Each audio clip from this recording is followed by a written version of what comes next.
اعوذ باللہ من الشیطان الرجیم بسم اللہ الرحمن الرحیم وَكَأَيٍّ مِّن نَبِيٍّ اور کتنے ہی نبی ایسے گزرے ہیں قاتل جہاد کیا انہوں نے معہ ربیون کثیر ان کے ساتھ بہت سے اللہ والے تھے، رب والے لوگ تھے۔ کتنے ہی نبی ایسے گزرے ہیں کہ ان کے ساتھ مل کر بہت سے اللہ والوں نے جہاد کیا۔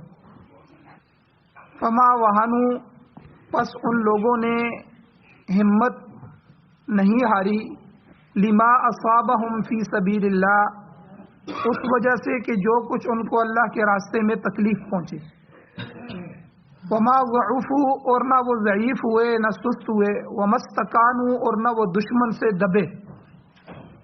واللہ یحب الصابرین اور اللہ تعالیٰ صبر کرنے والوں کو پسند فرماتا ہے۔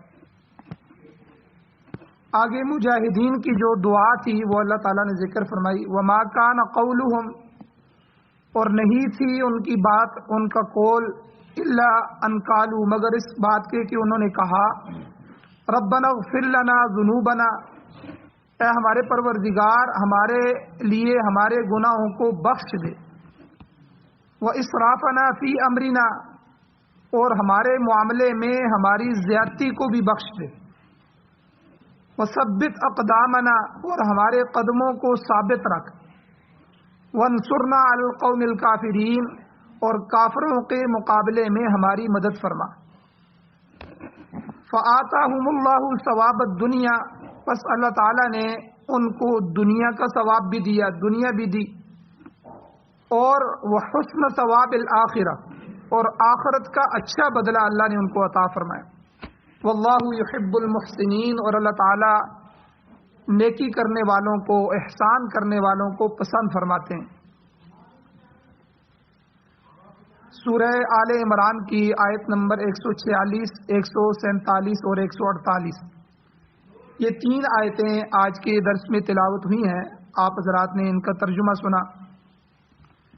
سب سے پہلے ربط آیات ہے کہ ان آیتوں کا پچھلی آیتوں کے ساتھ ربط کیا ہے، تعلق کیا ہے۔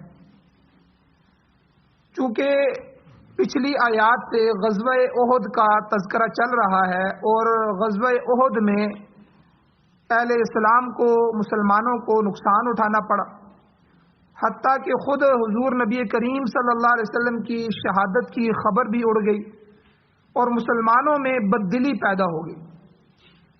تو گزشتہ درس میں اللہ تعالیٰ نے مسلمانوں کو تنبیہ فرمائی کہ ایسے مواقع پر ایمان والوں کو، مسلمانوں کو مضبوط رہنا چاہیے، کمزوری کا احساس ان کے درمیان میں نہیں ہونا چاہیے۔ اور اللہ تعالیٰ نے تنبیہ کر کے یہ بات سمجھائی کہ دیکھو اللہ کا رسول جو ہے، حضور جو ہے، یہ خدا تو نہیں ہے، خدائی ازلی اور ابدی ذات ہے، اس کے علاوہ مخلوق میں سے کوئی بھی، چاہے کوئی پیغمبر ہو، چاہے کوئی ولی ہو، چاہے کوئی بھی ہو، تو کوئی بھی نہ ازل سے ہے نہ ابد تک رہے گا، نہ کوئی ہمیشہ سے ہے نہ کوئی ہمیشہ رہے گا، آخر ہر ایک نے جانا ہے۔ اور پیغمبر بھی عام انسانوں کی طرح رسول ہیں اور انہوں نے بھی موت کا ذائقہ چکھنا ہے۔ اگر اللہ کا رسول تم میں موجود نہ رہے تو کیا تم دین کو چھوڑ دو گے؟ دین تو اللہ کا ہے جو حی قیوم ذات ہے، قائم اور دائم ذات ہے، لہذا اس کے دین کے لیے جد و جہد ہمیشہ جاری رہنی چاہیے۔ یاد رکھیں علماء نے ایک بات لکھی ہے، بڑی عجیب بات ہے، اللہ تعالیٰ کو دین بھی بڑا پسند ہے، پیغمبر بھی بڑے پسند ہے، دونوں بھی اللہ تعالیٰ کی محبوب چیزیں ہیں، اللہ کا نبی بھی، اللہ کا دین بھی، لیکن ان دونوں میں سے سب سے زیادہ اللہ کو محبوب کیا ہے؟ وہ اللہ کا دین ہے، وہ اللہ کی کتاب ہے، وہ اللہ کی طرف سے جو مخلوق کی رہنمائی ہے۔ علماء لکھتے ہیں کہ جب قربانی کا وقت آتا ہے تو اللہ دین کی قربانی نہیں دینے دیتے، اللہ پیغمبر کی قربانی لے لیتے ہیں۔ کتنی قوموں نے اپنے پیغمبروں کو شہید کیا، پھر اس قوم میں جہالت پھیل جاتی، اللہ نیا نبی بھیج دیتے، پھر اللہ دوسرے علاقے میں نیا نبی بھیج دیتے، پھر وہ نبی دنیا سے چلا جاتا یا شہید کر دیا جاتا، پھر اللہ چاہتے کہ میرا دین، میرا جو ضابطۂ حیات میں جو ان کو دے رہا ہوں یہ باقی رہے۔ تو اس لیے دین کو بچانے کے لیے نبیوں کی قربانی بھی دی گئی ہے. تو دین اہم ہے. دین ہے کیا؟ یہ قرآن اور سنت، یہ ضابطہ حیات ہے. جب تک دین باقی ہے تو یہ دنیا باقی رہے گی، یاد رکھیں. اور جب دین باقی نہیں تو کوئی قوم، جس قوم سے دین نکل گیا وہ قوم تباہ ہو گئی، جس معاشرے سے دین نکل گیا وہ معاشرہ تباہ ہو گیا. جب اس دنیا سے دین ختم ہو جائے گا تو حضور نے کیا فرمایا حدیث میں کہ جب ایک بھی اللہ اللہ کرنے والا باقی نہیں رہے گا. اور آتا ہے کہ ایک وقت ایسا آئے گا، اللہ ہمیں ہماری اولاد و نسلوں کو محفوظ فرمائے، کہ اس وقت اذان جب کوئی دے گا وہ کہے گا کہ یہ ہمارے آباء و اجداد میں کبھی ہم اس اذان کو سنتے تھے. یعنی دنیا کے اندر اتنی غرق ہو جائے گی کہ وہ دین کے سارے احکامات کو بلا بیٹھے گی. تو اس وقت اللہ قیامت کو لائیں گے، پھر دنیا ختم کر دی جائے گی. تو اس لیے یہاں اللہ تعالیٰ نے تنبیہ فرمائی، اے مسلمانوں، کیا حضور دنیا سے اگر چلے جائیں یا شہید کر دیے جائیں، تھوڑی سی افواہ اڑ گئی ہے تو آپ تتر بتر ہو گئے ہیں، بددلی پھیل گئی ہے، تو کیا اگر ایسا ہو جائے تو آپ دین سے پھر جاؤ گے؟ دین تو اللہ کا ہے، اللہ تو باقی ہے، وہ تو حی قیوم اور ازلی ابدی ذات ہے. تو یہ تو گزشتہ درس میں اللہ نے تنبیہ فرمائی. آج کے درس میں اللہ تعالیٰ نے گزشتہ انبیاء اور ان کے ساتھ جو لوگ جہاد کے اندر شریک ہوتے تھے ان کا اللہ نے تذکرہ فرمایا ہے کہ وہ لوگ قربانیاں دے کر دین کی تقویت کا باعث بنتے رہے، لہٰذا وہ لوگ مسلمانوں کے لیے اچھا نمونہ ہیں، ان کی اقتداء کرنی چاہیے. سورہ بقرہ کے اندر پیچھے بنی اسرائیل کے جو پیغمبر تھے حضرت حزقیل علیہ السلام، ان کا ذکر بھی پیچھے آ چکا ہے کہ آپ کے پیروکاروں کی ایک پوری جماعت حضرت طالوت علیہ السلام کی سرکردگی میں دشمن سے لڑی، تو اللہ تعالیٰ نے ان کو تھوڑا ہونے کے باوجود بھی اللہ نے ان کو فتح عطا فرمائی. تو یہاں ان آیات میں ایک بات تو اللہ نے یہ سمجھائی. دوسری بات یہ بات سمجھیں کہ جہاد سنت انبیاء ہے، یہ تمام انبیاء کی سنت ہے. ایسے ہی واقعات کی طرف اشارہ کرتے ہوئے اللہ تعالیٰ نے یہاں اس آیت میں فرمایا وَكَأَيٍّ مِّن نَبِيٍّ، کتنے ہی نبی ایسے گزرے ہیں، قاتل، جنہوں نے جنگ کی، جنہوں نے جہاد کیا. کس حالت میں؟ اس حالت میں کہ معه ربیون کثیر، ان کے ساتھ کثیر تعداد میں رب والے، اللہ والے لوگ موجود تھے. تو اس جملے میں مسلمانوں کو یہ بتلانا مقصود ہے کہ جہاد کا حکم ہے مسلمانوں صرف آخری امت کے لیے مخصوص نہیں ہے کہ تمہیں حکم دیا جا رہا ہے، بلکہ سابقہ انبیاء کے لیے بھی جہاد کا حکم اسی طرح تھا جس طرح نبی آخر الزمان اور آپ کے صحابہ کے لیے. حق اور باطل کی کشمکش ہمیشہ سے ہے، لہذا ہر امت کے لیے جہاد کرنا ضروری رہا ہے. اور اے مسلمانوں، تسلی رکھو، جہاد ہی میں تمہاری اور تمہارے دین کی بقا ہے. جو قوم جہاد چھوڑ دیتی ہے وہ صفحہ ہستی سے مٹ جاتی ہے. تو بلکہ حضور علیہ السلام نے حدیث میں فرمایا اذا ترکتم الجہاد لسلط اللہ علیکم الذلہ، جب تم جہاد کو چھوڑ دو گے اللہ تم پر ذلت کو مسلط کر دیں گے. اور آج ہمارے دنیا کے نقشے میں دیکھیں، ایک ملک پاکستان ہے، ایک ملک افغانستان ہے. ہم نے غلامی کو قبول کیا ہوا ہے. اب ہم جہاد نہیں کر سکتے، کفریہ طاقتوں سے نہیں لڑ سکتے. ہم کہتے ہیں ہم کیسے لڑیں؟ اللہ نے ہمارے دل میں سستی، وہن، ڈر، خوف پیدا کر دیا ان قوموں کا. ہم کہتے ہیں یار وہ سپر پاور ہے، بڑی طاقتیں ہیں، ان سے ہم کیسے؟ حالانکہ ایٹم ہمارے پاس ہے، فوجیں ہمارے پاس ہیں، جدید آلات ہمارے پاس ہیں، قوم ہمارے پاس ہے، سب کچھ ہمارے پاس ہے، لیکن ہم دشمن سے ایک کشمیر بھی نہیں لے سکتے. تو یعنی یہ ہماری بزدلی کس وجہ سے ہے کہ قوم میں جذبہ جہاد ختم ہو گیا. اور ساتھ ہی افغانستان میں آپ دیکھیں، نہ ان کے پاس فوج تھی، نہ ان کے پاس اسلحہ تھا، نہ ان کے پاس اسباب تھے، کچھ بھی نہیں تھا. دنیا کی 60 طاقتوں سے ٹکرائے ایمان کو لے کر، اور اللہ تعالیٰ نے ہمیں اسی اپنی آنکھوں سے ہمیں دکھلایا. یہ کوئی میں 100 سال پہلے کی تاریخ نہیں بیان کر رہا، 100-200 سال پہلے کی ہوتی تو ہم کہتے پتہ نہیں جھوٹ لکھا جا رہا ہے. یہ ہماری آنکھوں کا اپنے مشاہدہ ہم نے کیا کہ امریکہ جو ہے وہ ہاتھ جوڑ کے پوری دنیا میں جگہ جگہ جا کے ان سے مذاکرات کر رہا ہے.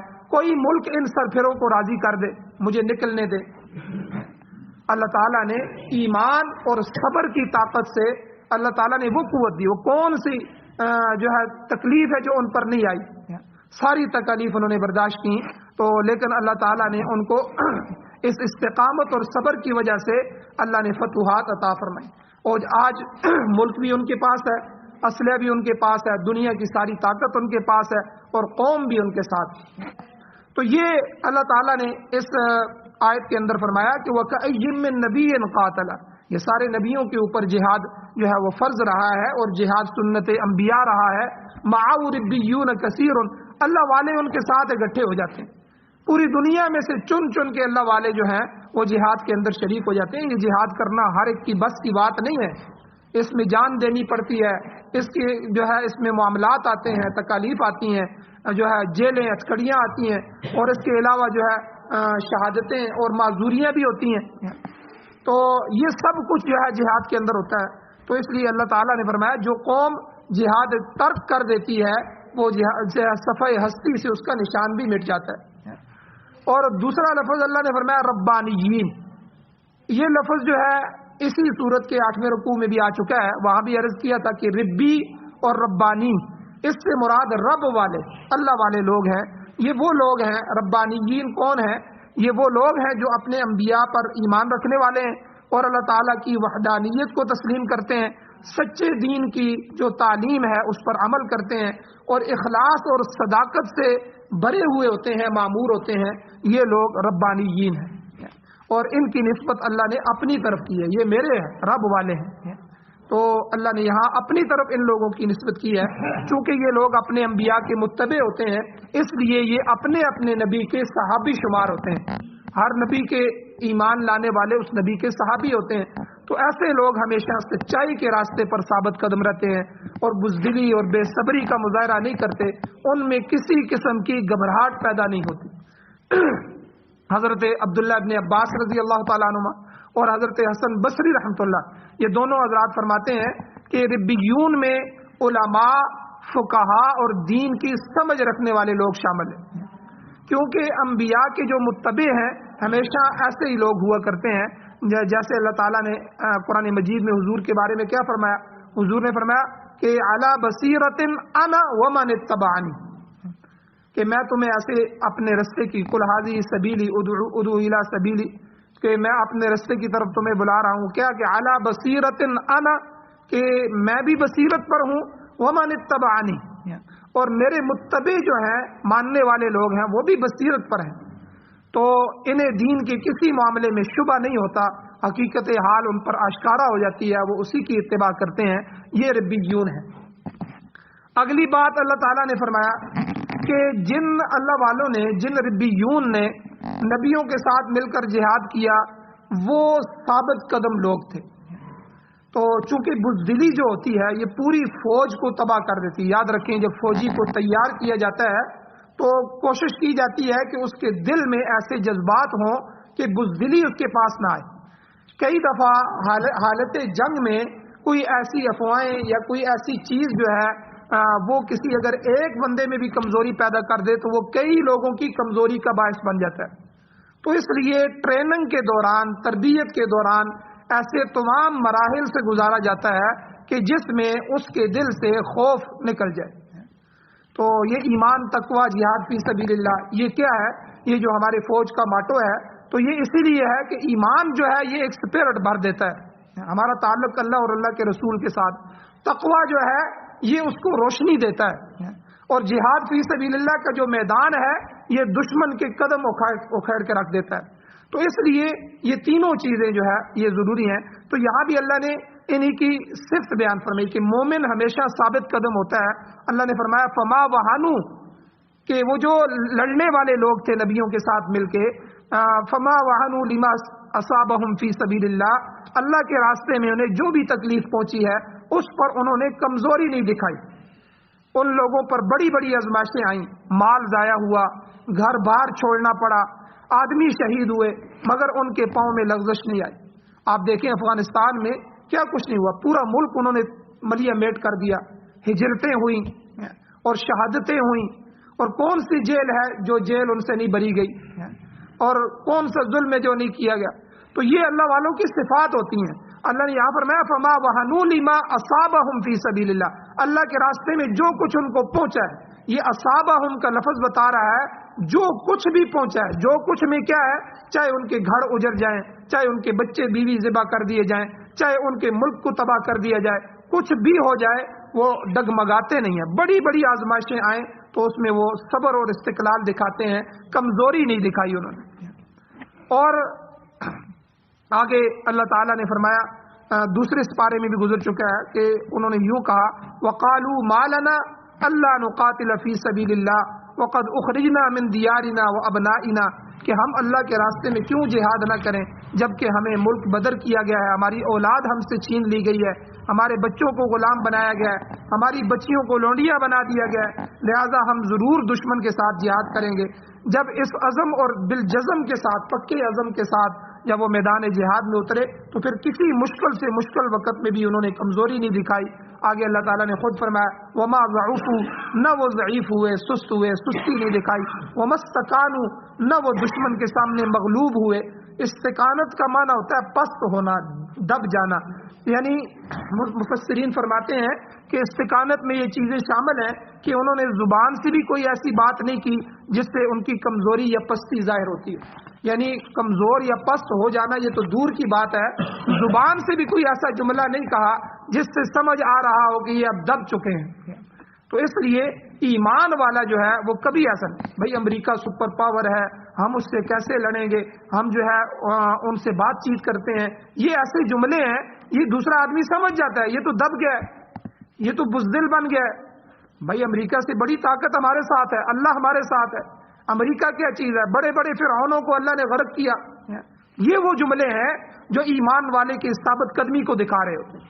تو اللہ نے یہاں یہ جو مستقانو کہا ہے، تین چیزیں فرمائی، وما ضعفوا وما استقانوا، کہ نہ انہوں نے فما وہانو، ایک تو وہن یعنی اللہ کے راستے میں جو تکلیف پہنچی اس میں کمزوری نہیں دکھائی، دوسرا وما ضعفوا، ضعیف نہیں ہوئے، سست نہیں ہوئے، تیسرے وہ مستقانو، زبان سے بھی کوئی ایسا جملہ نہیں کہا کہ دوسرا آدمی یہ سمجھے.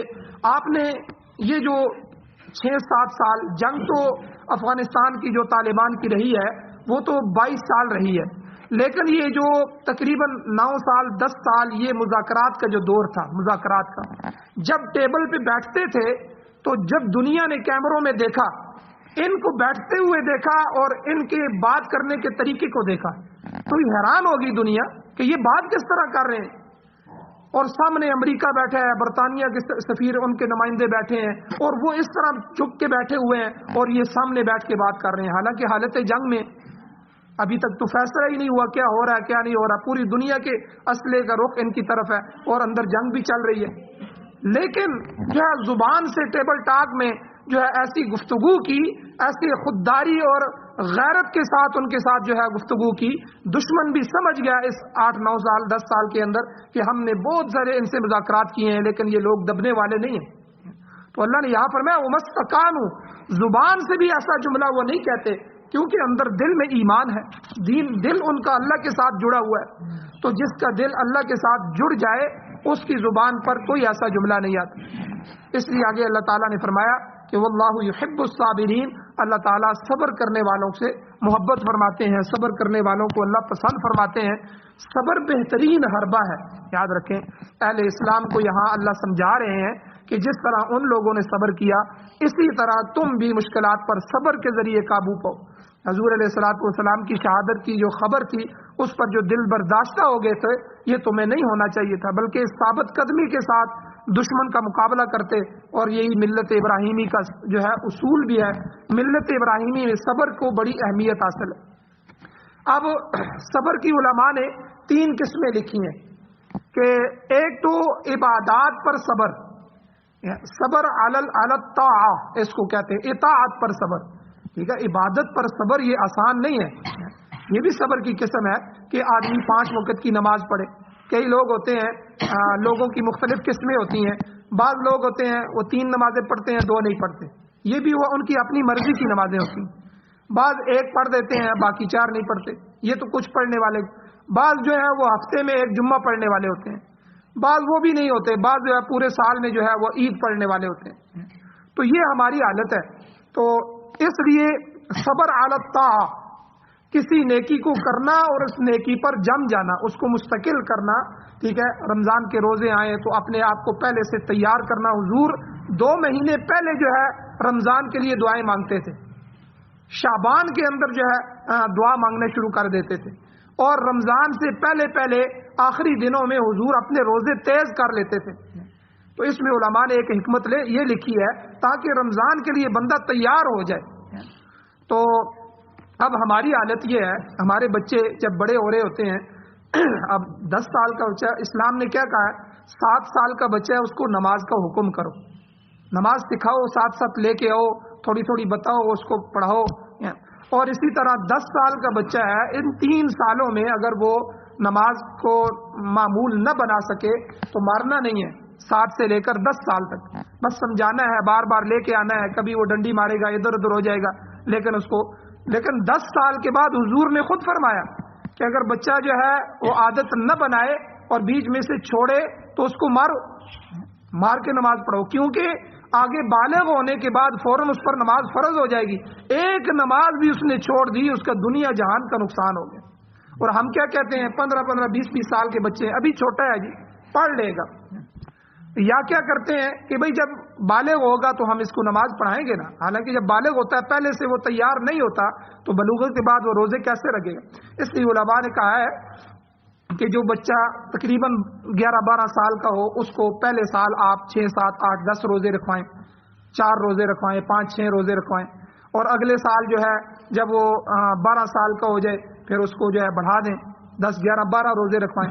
جب 13 سال کا ہو تو جو ہے پھر اس کی اور بڑھا دیں، 18 20 روزے رکھے، کیونکہ 14 سال کی عمر میں تو اس نے بالغ ہو جانا ہے. 14 سال کا آپ انتظار کریں گے پھر آپ اس کو روزے رکھوائیں گے، وہ سارے روزے کیسے رکھے گا، حالانکہ روزے اس پر فرض ہو چکے ہیں، وہ بالغ ہو چکا ہے. اب اگر ایک روزہ بھی کھاتا ہے اس کا وبال والدین پر جائے گا. تو یہ کیا ہے، تو یہ دین کی تو صبر علی الطاعہ، صبر کی ایک قسم ہے اطاعت پر صبر کرنا، اطاعت پر جم جانا. اور صبر کی جو دوسری قسم ہے وہ صبر علی المصیبت ہے. یہ جو ہم کہتے ہیں مصیبت آ گئی، مشکلات آ گئی، اس میں صبر کرنا اور نفسانی خواہشات کے مقابلے میں صبر کرنا، تو یہ صبر کی قسمیں ہیں. تو بہرحال صبر کو اللہ تعالیٰ نے فرمایا واللہ یحب الصابرین، اللہ تعالیٰ صبر کرنے والوں کو پسند فرماتے ہیں. اس میں کچھ مسائل اور بھی ہیں، انشاءاللہ کل بیان کیے جائیں گے. اللہ جل شانہ سے دعا ہے اللہ ہمیں عمل کی توفیق عطا فرمائے. آمین. الحمدللہ رب العالمین والعاقبۃ للمتقین والصلاۃ والسلام علی رسولہ النبی الامی الکریم. یا اللہ ہماری کمیوں کوتاہیوں کو معاف فرمائیے، درگزر فرمائیے، صغیرہ کبیرہ گناہوں کو معاف فرمائیے. یا اللہ قرآن و سنت کو پڑھنے، سننے، سمجھنے، عمل کرنے، اس کی اشاعت کرنے کی توفیق عطا فرمائیے. یا اللہ غلبہ دین عطا فرمائیے، غلبہ اسلام عطا فرمائیے. یا اللہ پاکستان سمیت پوری دنیا میں جتنے باطل نظام قائم کر رہے ہیں، نظام کام کر رہے ہیں، جمہوریت ہے، سوشلزم ہے، کمیونزم ہے، یا اللہ دہریت ہے، یا اللہ ان سب نظاموں کو ختم فرمائیے. یا اللہ قرآن و سنت کو بطور آئین، بطور دستور، بطور ضابطۂ حیات ہمارے نصیب فرمائیے، مقدر فرمائیے. یا اللہ جو حضرات پریشان حال ہیں ان کی پریشانیوں کو دور فرمائیے. یا اللہ جو بیمار ہیں ان کو شفا عطا فرمائیے.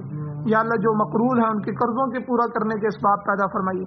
یا اللہ جو حضرات ایمان کی حالت سے اس دنیا سے جا چکے ہیں یا اللہ ان سب کی بخشش فرمائیے.